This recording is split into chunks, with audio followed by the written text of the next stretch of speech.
Acha que a sua indiferença vai acabar comigo? Eu sobrevivo, você não presta, ninguém é seu amigo. A solidão vai ser o seu castigo. Acha que a sua indiferença vai acabar comigo? Eu sobrevivo, você não presta, ninguém é seu amigo. A solidão vai ser o seu castigo. A solidão vai ser o seu castigo. A solidão vai ser o seu castigo. A solidão vai ser o seu castigo. Alma cebosa. Ô Johnny, querido, é o seguinte, como é que você construiu o seu personagem de cena? Porque antes você era roqueiro, não é isso? Antes eu era, na verdade, bem punk rock, né?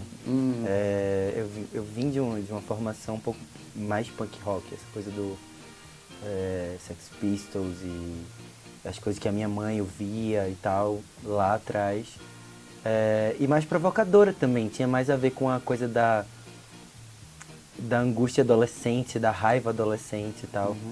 E na época a gente ouvia muita música em inglês, né, da MTV, a gente via muita coisa, muito clipe em inglês, então comecei a compor e a cantar em inglês, mas aí depois isso foi se transformando com outros grupos de amigos, adolescentes, mas pro final da adolescência o bichinho da música brasileira já foi ali mordendo, veio com um Transa de Caetano e tal, e aí isso foi se transformando. Mora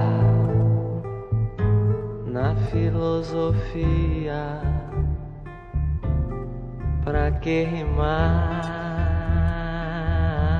muito?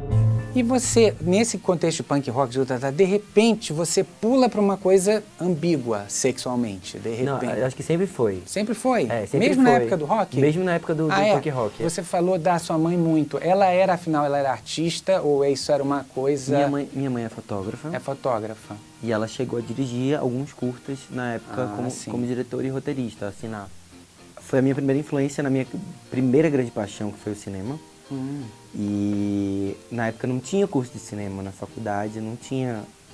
E ela meio que tomou para si a missão de se formar em cinema, se formar na arte sem ter um professor, sem ter uma educação formal. Você se sentia diferente quando era pequeno, assim, quando era jovenzinho? Ou você sofreu algum tipo de bullying na escola? Ou isso não? Eu sempre me senti diferente. Primeiro que eu era uma criança muito velha.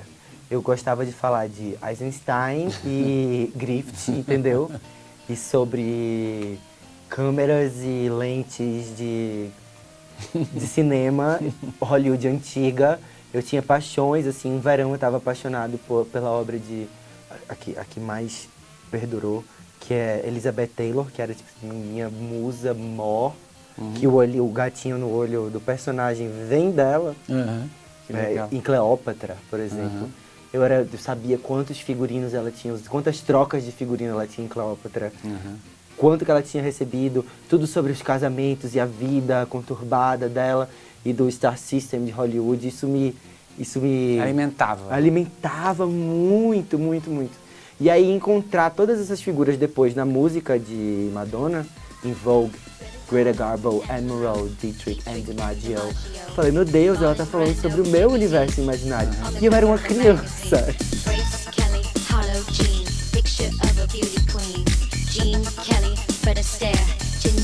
Mas, ô Johnny, olha só, isso aqui não é um programa de fofoca, pelo amor de Deus, mas assim, como você é uma pessoa muito sexual, você trabalha muito com isso, quer dizer, você disse que se identificava com isso, mas a sexualidade em você, quando é que bateu? Muito cedo. Muito cedo? Muito cedo. E era para todos os lados ou você já tinha desde pequeno uma coisa, você já sabia? Porque eu me lembro que você disse numa entrevista que você... não.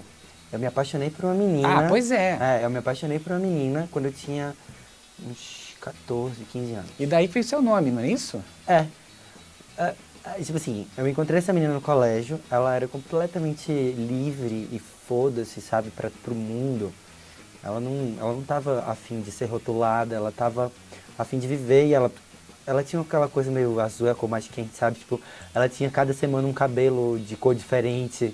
Ela era meio... Eu fiquei encantado, apaixonado por aquela figura.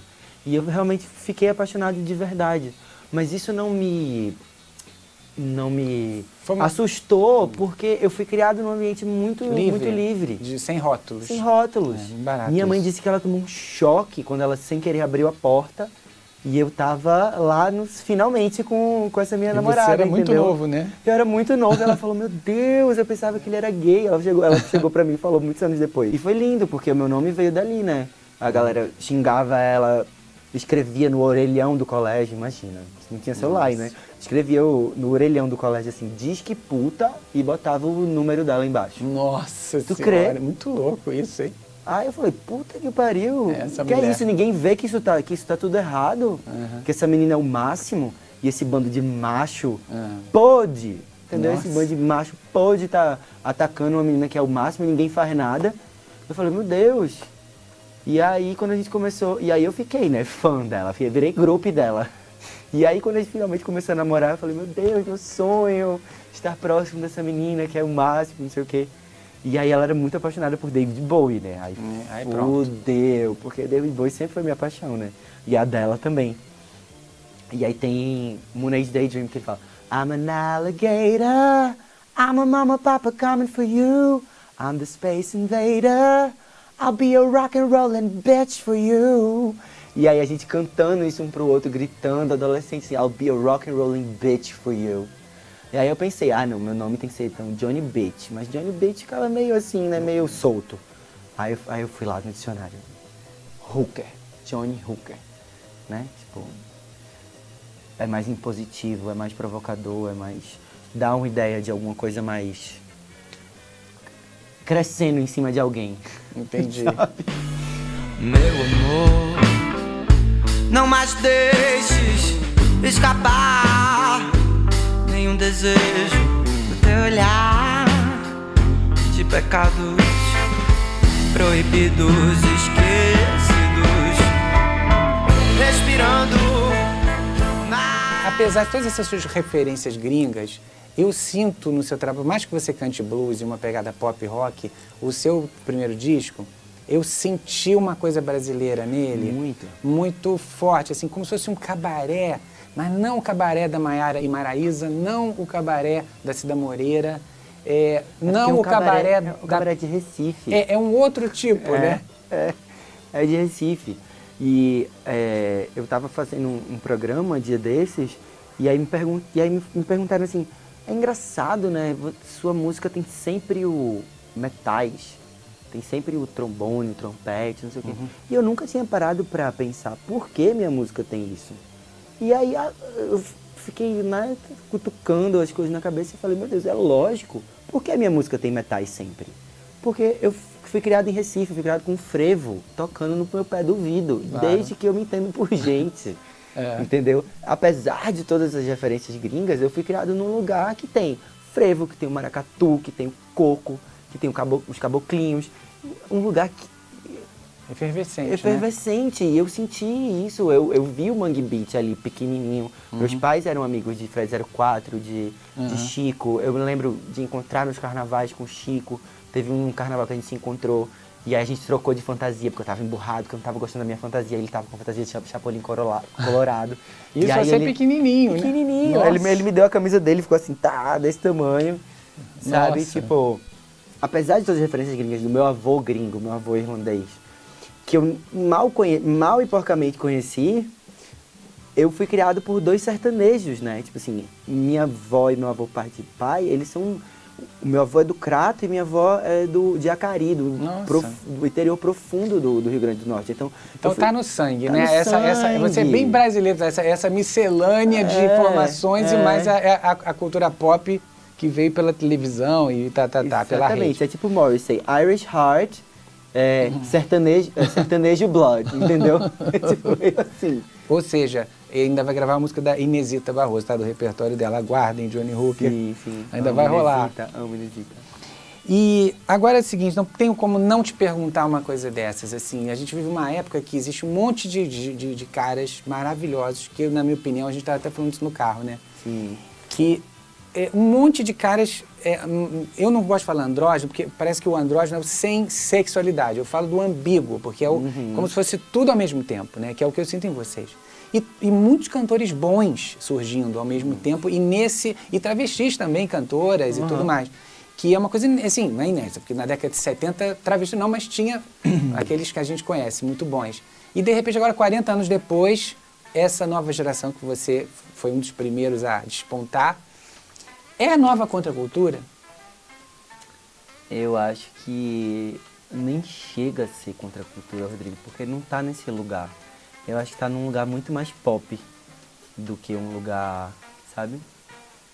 Tem alguns desses artistas que eu gosto muito de todos eles. Falta a provocação que é própria da contracultura, entendeu? Eu acho que alguns deles chegam num lugar que às vezes pra mim me parece um pouco careta, sabe? Então eu acho que não é contracultura nesse sentido, mas é cultura pop. Então eu acho que é um outro momento, é uma provocação. Como você disse que agora, hoje, a pauta é a ambiguidade, a pauta é o gênero, a pauta... Então isso já foi abraçado de uma maneira quase que... Pela sociedade de consumo. Exatamente. Mas ao mesmo tempo, isso talvez seja abraçado pela sociedade de consumo em certos níveis. Mas a gente vive num mundo muito careta, né? Devastadoramente careta. E eu fico pensando... Mas eu acho que quando o mundo é devastadoramente careta, o artista tem que ser devastadoramente enlouquecido, exatamente. entendeu? Mas quando eu quero dizer contracultura, não é daquela época, mas assim, assim, é uma coisa que você tá... Não aguento mais isso, então vamos pirar, vamos enlouquecer de uma outra maneira, vamos... Nervo exposto, né? E tem teatro também, né? Que é uma coisa que estava um pouco já esquecida. Agora tem muito teatro. Não era cool há 10 anos Não atrás era, você fazer não. teatro. Eu lembro No que uma das primeiras vezes que eu subi no palco, eu desci, a galera tinha adorado o show e tal. E aí um músico lá de Recife, bem uó, ele chegou e falou assim, foi legal, né? Mas por que você tem que usar essa roupinha e essa maquiagem que nem um viadinho? Aí eu falei, querido, porque eu vou chegar o quê? Los Hermanos, com as calças rasgadas, entendeu? Pegar uma guitarra e ficar sofrendo. Nada contra a performance minimalista, né? Mas... Sabe, eu acho que eu tinha mais coisa pra mostrar do que entrar de chinelo. Entendeu? Lógico. Acha que a sua indiferença vai acabar comigo? Eu sobrevivo. Você não presta, ninguém é seu amigo. A solidão vai ser o seu castigo. Ô, Johnny, é o seguinte, uma coisa que me fascina muito em você e muitas pessoas da sua geração é principalmente você, porque você é vitorioso nisso. É o seguinte, você é da geração sem gravadora. Então, como é ser um artista independente no Brasil de hoje, que deu certo? Quer dizer, como é que foi a sua estratégia? Se houve? Ou como é que foi isso? Eu sabia desde o começo que a minha paixão pelo cinema e pelo audiovisual, ela tinha a ver com o fato de eu me mostrar para o mundo e de eu aparecer para as pessoas e da minha música começar a alcançar as pessoas. Então, foi muito importante eu ter me aliado, eu acho, de certa forma, a produtos audiovisuais, ao Tatuagem. Que é lindo, Entendeu? filme maravilhoso. Que é lindo, que eu tenho o maior orgulho do mundo de ter participado. Que o Wilton pediu para eu escrever aquela música pro Tatuagem, e eu escrevi. Que legal, foi Volta, né? Volta, e ele me botou no filme cantando. Que o caminho dessa dor me atravessa, que a vida não mais me interessa, se você vai viver com outro rapaz. E logo depois eu fui fazer uma novela como ator e minha música entrou na novela. Então eu sabia que Qual aquele foi o nome, momento... Geração Brasil, era a novela das 7. E aí, Manu, colocando a Maia em ação? Queria eu ter os superpoderes de Maia. Eita, tu já é bem fortinha, vice Manuela Yannis. E eu sabia que aquele era o momento de lançar o disco. Já tinha uma música num filme, já tinha uma música na novela. E aí, quando eu acabei de gravar o disco, eu falei, vai ser lançado, sei lá, dia 22. Eu tive a notícia de que uma outra música do disco tinha entrado na novela das 9. Nossa. Aí eu falei, esse é o momento. E aí, tudo aconteceu naquele momento. Teve a música no filme, teve a música na novela. Eu lancei o disco, teve a música na novela, eu ganhei o prêmio da música brasileira. E aí foi. Mas, E aí mas eu lembro de você bem antes do prêmio da música brasileira e você já tinha um super público.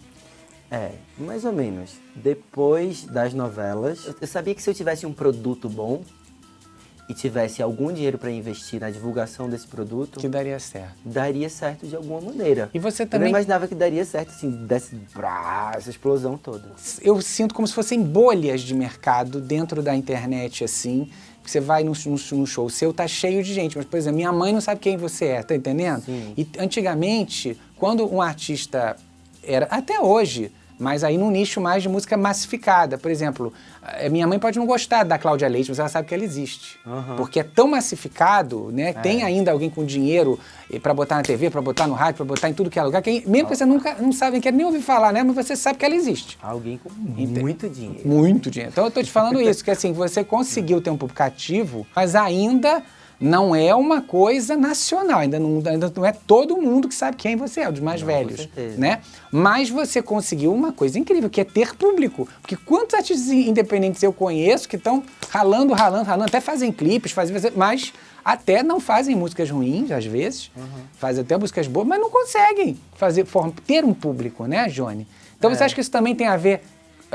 além da qualidade, obviamente, do seu trabalho, de repente, também das mensagens que você fez, de também terem caído no gosto do público, talvez?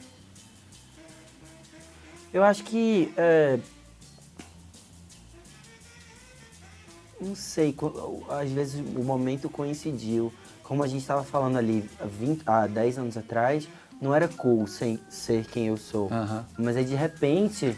Do nada, começou a ser cool, ser quem eu sou. Começou a ser legal, começou a estar na moda. E aí, no começo desse momento, como você falou, antes até de alguns outros você estourarem, eu tava lá. É curioso. É uma questão de sorte também, de estar no momento certo. Agora me diz uma coisa, e essa opção, pelo menos nesse primeiro trabalho, das músicas vingativas, as músicas né, com tintas vermelhas... Eu acho que isso é pra sempre. Eu tava pensando outro dia que tem duas coisas que me movem, que é a mágoa do passado e a raiva do futuro. Que maravilha. Que maravilha. Eu acho que o ódio me move muito, a mágoa, a angústia, o ressentimento. Existencial ou político? Existencial, político, tudo. Amoroso? É amoroso, eu não me sinto confortável no mundo. Eu acho o mundo podre. Entendi. Eu não me sinto confortável, não me sinto em casa nesse mundo, como tem o nome daquele filme, né? Entendi. Eu não me sinto. Eu acho as pessoas horríveis, enfim. E vem cá, dessas músicas que você fez, você estava de bem com um relacionamento quando você compôs ou foi numa fase ruim? As músicas do primeiro disco? Não. As músicas em geral que eu faço, algumas têm a ver com coisas que eu vivo. E outras não. E outras são histórias de coisas que eu vivi colateralmente.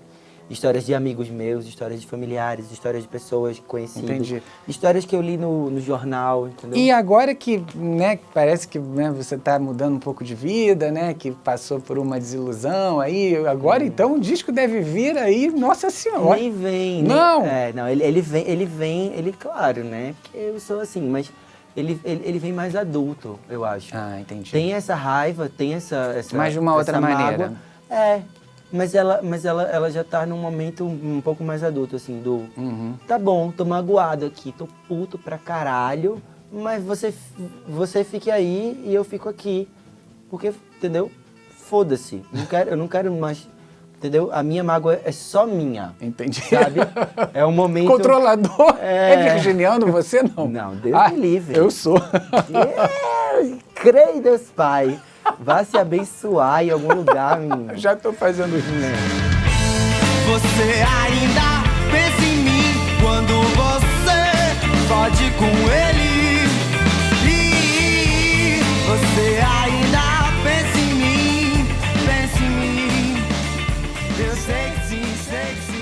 Você acha que o homem gay está conseguindo entender qual é o afeto nos dias de hoje? Mal e porcamente. Muito mal e porcamente, Mal eu e também porcamente, eu acho que o machismo tem muito a ver com isso, né? A heteronormatividade tem muito a ver com isso ainda.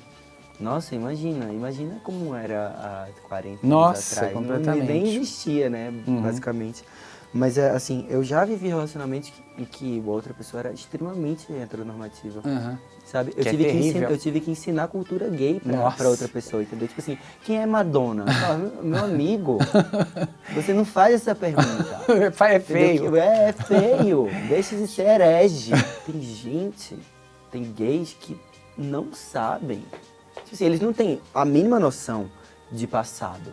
Apesar de terem nascido, não tem por mesmo. exemplo, na década de 90. Não tem mesmo. E falam mal dos próprios gays e tudo. Uma coisa horrorosa. Dos trans e tudo, horrível, né? Coisa horrível. Apesar deles terem nascido na década de 90, é verdade. Você fala assim, você tem que chegar para essas pessoas e falar assim, se amar é um ato de heroísmo, de coragem, perante a tudo. O que a gente, tipo assim, a gente está em minoria, entendeu? A gente não pode se fazer mal e se destruir. Entendeu? A gente já é a minoria da minoria, a gente já tá escorraçado no canto, isso aí, entendeu? O que a gente tá vivendo aqui é uma coisa heróica, isso aqui é poesia, isso aqui tem força, entendeu? Aí as pessoas não entendem isso, elas acham que é putaria e que daqui a 5 minutos elas vão encontrar outro amor, ou que daqui a 5 minutos elas vão, entendeu? Mas não é, é pesado, é forte, é heróico, você tá ali junto com a pessoa e tá dizendo que, tipo, sabe? Ninguém pode dizer que a gente está errado. É forte, imagina. As pessoas não têm essa noção mais, elas acham que a vida é fácil. É facílima.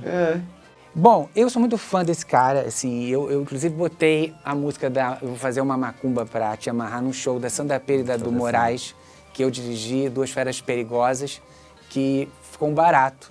Então, assim, eu queria que você, pra encerrar a entrevista, você cantasse alguma coisa nova sua.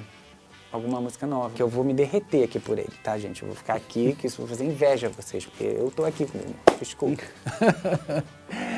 Querido, um beijo, muito obrigado. Muito obrigado, meu amor. Te amo. O que vão dizer de nós? Seus pais, Deus e coisas tais. Quando virem rumores do nosso amor. Baby, eu já cansei de me esconder entre olhares sussurros com você.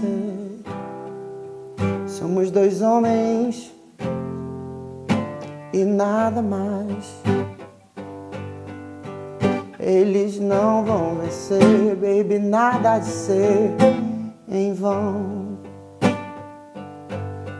Antes dessa noite acabar, dance comigo a nossa canção e flutua, flutua.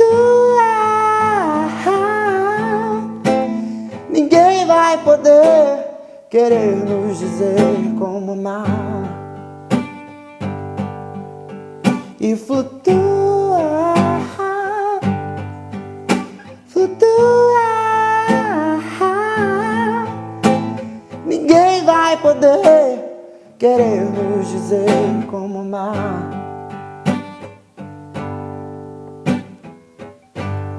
Entre conversas soltas pelo chão, teu corpo teso, duro som, e o teu cheiro que ainda ficou na minha mão.